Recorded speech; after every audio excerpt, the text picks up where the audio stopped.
Hello YouTubers, this is X1 Norway, and in this video I'm going to be reviewing and ranting about the Eberlestock H2 Gunrunner backpack. And in case you're wondering, this is the mountain veil camouflage pattern.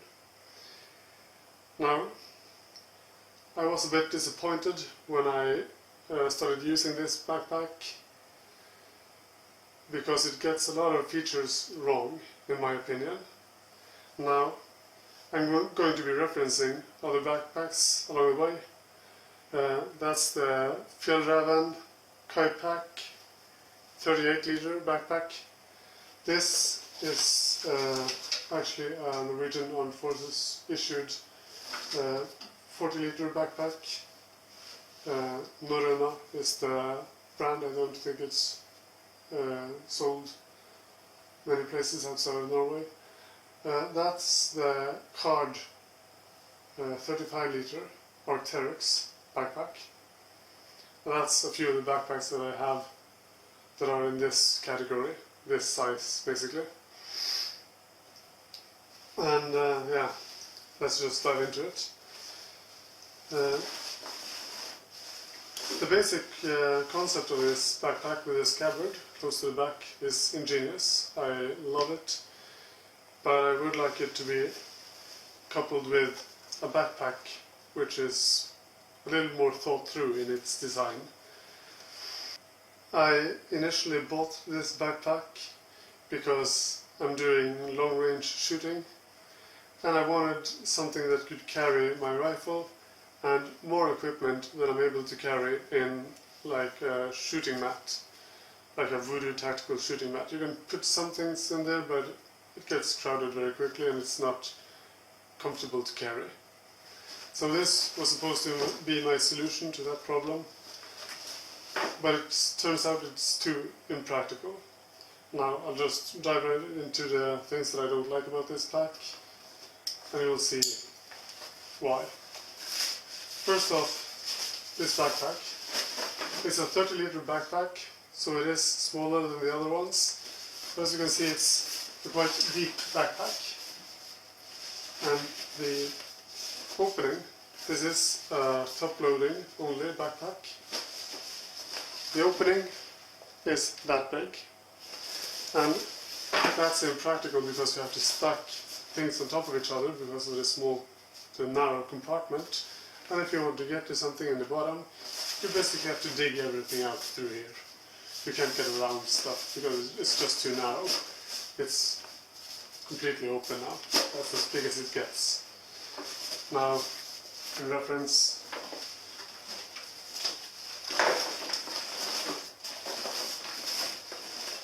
that's the 40 liter Norrøna backpack.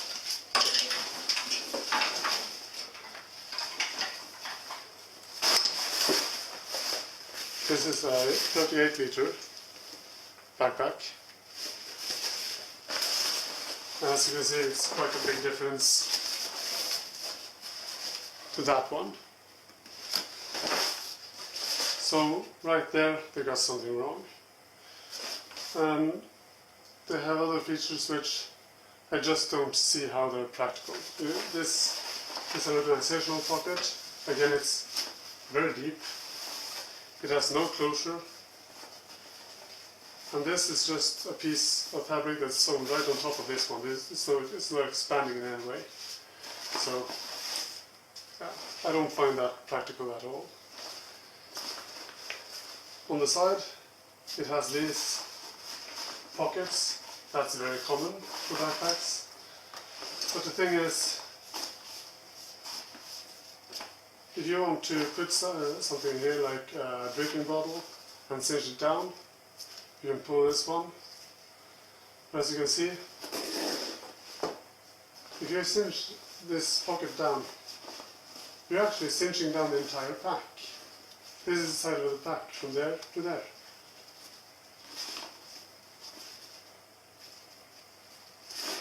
You're cinching down the pack.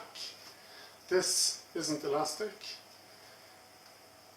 It's not paracord either, it's like a shoelace. Now, in reference, this is the Fjellraven backpack. This is the exact same solution, but this is elastic. Now, as you can see, you can still fill this pocket up with the main compartment up. It doesn't cinch down the compartment, it just cinches down the closure of this pocket. It might actually help with keeping this this main compartment tight and compressing it a little bit, but it won't hinder you from putting things in and out of, putting things into the pack. If you put something in this pack and cinch it down, this main compartment is going to be way smaller. It actually is now. If I loosen this one up and the other one up, you see. Well, that seems to me like faulty design, poor engineering. Now, I think of Eberlestock as being a backpack maker, first and foremost. So, how they can do stuff like this and get it wrong, I don't know. Now, other things. These straps right here. They look like Molly, but they're not Molly, not according to Molly's spec. You can see there are different widths here, and the straps are also different widths. Not sure why. It has a few patches of Molly, or quasi-Molly, you can call it. It has a little bit here. It has a little bit here. Again, you see this space way too big. This space way too big. There's one strap here, here, and here. I don't know why. I can't explain it. Also here, one wide strap here, not according to Molly's spec at all. One here, it's the standard width, but the stitching is all wrong. And then there's nothing. And then down here there's one.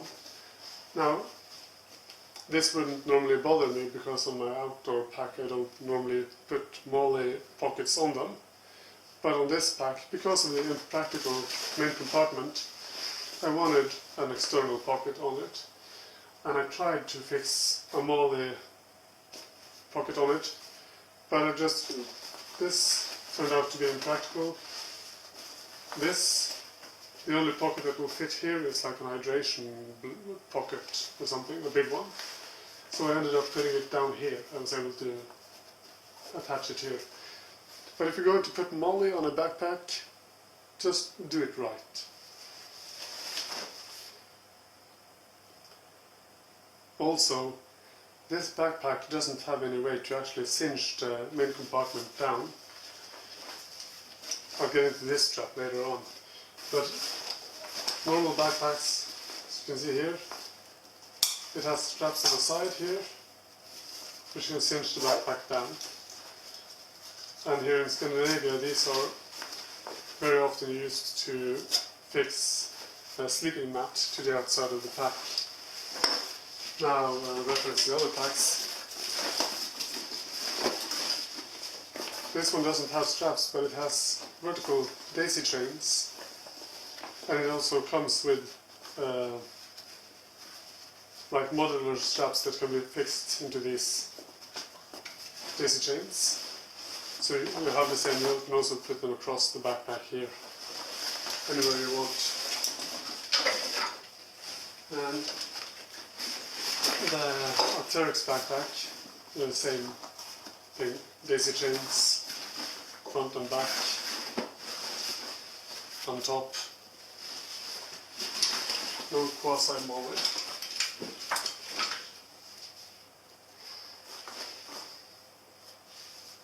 So that's another thing that bothers me about this backpack.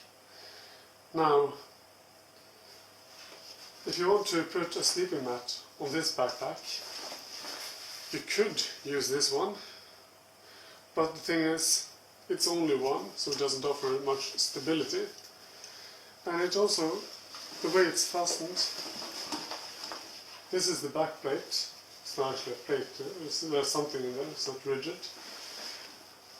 But this is the back of the back plate, and it's fastened there. This is the scabbard. This is the main compartment. It goes across the entire pack. So if you put something here and cinch it down, you're cinching down the entire backpack, also the scabbard. Now I don't like that because there's basically no way for the rifle to fall out of this one. You're going to be carrying it vertically. And the thing is, you are able to pull the rifle out of this scabbard when you're using the backpack. That is, if you don't cinch this one down, or this one. I'll get into this one also in a little bit. You can just lean forward and pull the rifle out over your head. Then it works fine. But if you want to strap something vertically on this backpack, you're just out of luck. You can probably tie something onto this one, but that's a poor solution. I'm not sure how you would use this one. You could put something here and cinch it down with this one, but then you're also cinching down the main compartment, and you have to release this one before you can take stuff out of the backpack or put stuff into the backpack. Not so with a side strap like this one. You can put a sleeping mat here and still access the main compartment, because it doesn't cinch down the pocket. If you put a sleeping mat here and tighten it, it won't actually cinch down the backpack. It will still be completely available, the main compartment. The same thing with the other packs.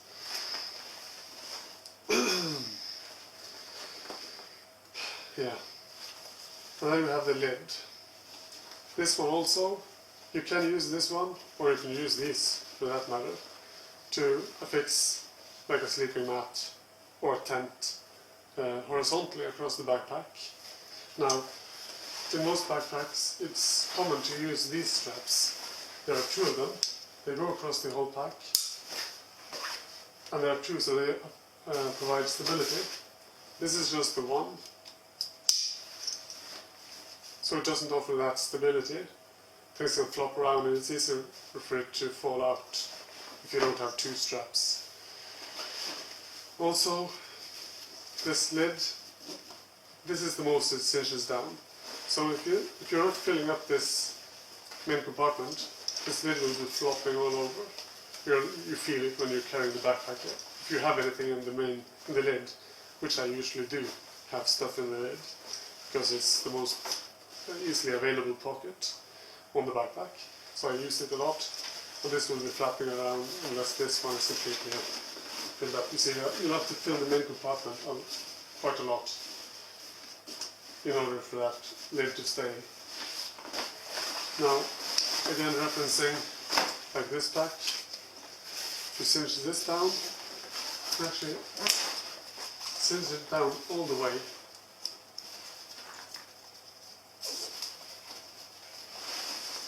Down there, okay, that's it's down. This is an empty backpack, so it can cinch down more than it's actually capable of. The backpack basically becomes flat.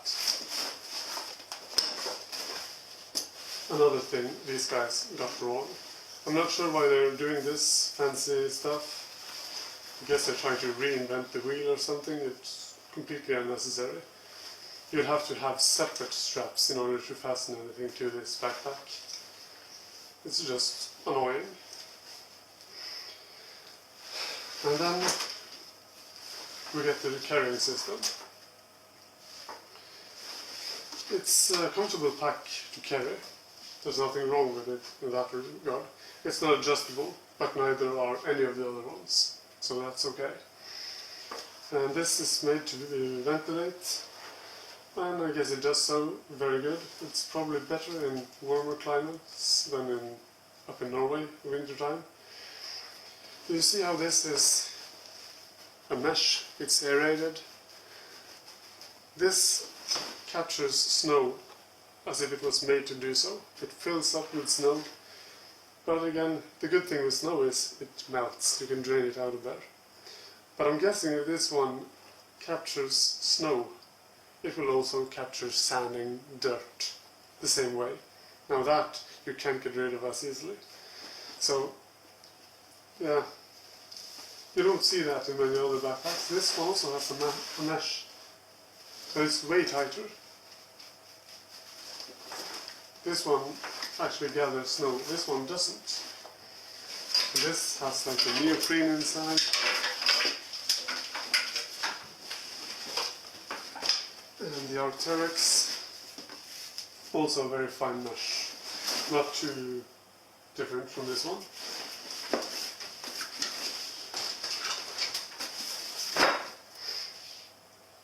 So that's another thing they kind of got wrong, at least in Norwegian climate. Again, we have this strap, which I said I would get back to. Now in most packs, this strap is for adjusting the arc on the shoulder strap. Now it might have another use here because it's not made the way other packs are. Many packs have a strap like this, like that, but most of the time it's fastened higher than the shoulder strap, like this. That's the way it's done. As you can see, it adjusts the position of the shoulder strap. Now these other packs don't have it. As you can see, this one, it's not fastened up here. It's fastened not here, it's fastened on the other side of the scabbard. So if you put this backpack on your back and you tighten this one, you'll actually be cinching down the scabbard, and then you lose the ability to pull the rifle out of here, which is an ability that I actually like, because there's no way a rifle will jump all the way out of the scabbard. So securing it is not something that I worry about. This thing does the same thing. If you cinch this one down, it also cinches down the scabbard. And as for compressing the backpack, it doesn't actually compress the main compartment, it just tightens across it, right there. In comparison to these straps, which there are two of, one here, and one down here, and it's from the back plate here. This doesn't have the scabbard, of course, but that's how you place it. On either end of the main compartment, if this had a scabbard, I would like that one the scabbard to be here, or use this as an example. I would like this one to have two straps from there to there, the same way that pack has. Not from here, all the way across the main compartment and to the other side of the scabbard. I don't see any use for this strap whatsoever. Now, it might be a difference in philosophy, a difference in use, a cultural difference between, or climate difference, of course, between the USA and Scandinavia. This is from Canada, of course they have winter. This is from Sweden and from Norway, so I guess this is not really made for my use, obviously. It has lots of features that I just find useless, and a lot of just this stuff like this and stuff like this. It seems to me like they just mis-engineered the whole thing. So, yeah, now you know. Other reviews I found of this backpack online didn't show these things. So now you know. Just tons of small things that annoy the crap out of me with this backpack. And I wanted you to know, so if you want to buy this backpack, now you can make an informed decision. If you want to run down on all the features of the backpack, otherwise, you can watch one of the other reviews online. Now they are mostly made by outdoor outlets, people who sell backpacks, so they obviously aren't showing this thing in use. They're just bragging about it, how good it is. Now I've tried to use this backpack and it annoys the hell out of me. So now you know. Well, I'll stop ranting now. Thanks for watching, and I'll see you guys in the next video.